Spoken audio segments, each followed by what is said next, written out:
পার্বত্য জেলা খাগড়াছড়ির পর রাঙামাটি থেকে ১৪৪ ধারা তুলে নেওয়া হলেও অবরোধের কারণে এখনো স্বাভাবিক হয়নি জনজীবন। ৭২ ঘন্টার অবরোধে দ্বিতীয় দিন রোববারও দুই জেলায় বন্ধ রয়েছে দূরপাল্লার যানবাহন, খোলেনি অধিকাংশ দোকানপাট।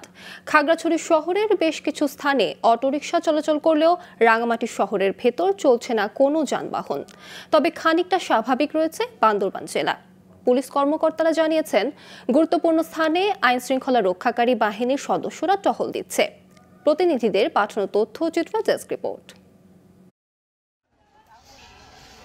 আবারও অশান্ত হয়ে উঠেছে পাহাড়ি বাঙালি সংঘাতকে ঘিরে গেল শুক্রবার চট্টগ্রাম নগরের চেরাগী পাহাড় মোড় ও ঢাকা বিশ্ববিদ্যালয় ক্যাম্পাসে প্রতিবাদ কর্মসূচি থেকে বিক্ষুব্ধ যুগ্ম ছাত্র জনতার ব্যানারে ৭২ ঘন্টার এই অবরোধ ডাক দেয়া হয়।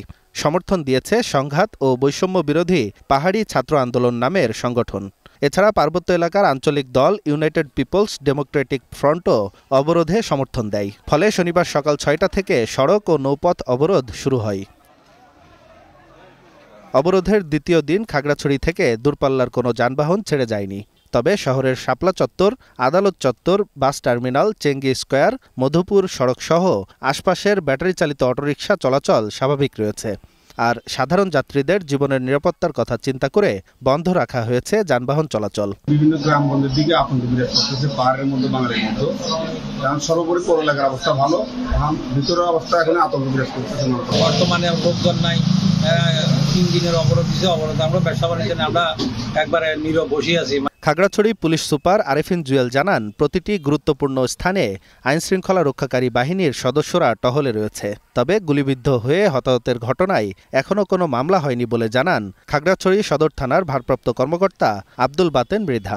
সবাই আর যাতে কোনো প্রকার সহিংসতার ঘটনা না ঘটে, এই জন্য সকল স্তরের মানুষের সাথে যোগাযোগ রক্ষা করে চলছি এবং গণসংযোগ আমাদের অব্যাহত আছে। রাঙামাটিতে পরিবহন ধর্মঘট ও অবরোধের কারণে সাধারণ মানুষের যাতায়াতের চরম ভোগান্তির সৃষ্টি হয়েছে। শনিবার সকাল থেকে রাঙামাটিতে জরুরি প্রয়োজন ছাড়া তেমন মানুষ বের হননি। শহরে কোনো যানবাহনও চলেনি।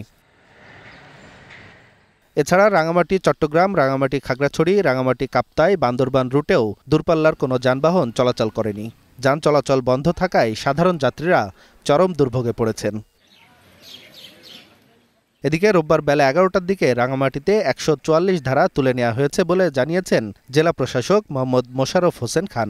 তবে এখনও শহরের পরিস্থিতি পুরোপুরি স্বাভাবিক হয়নি।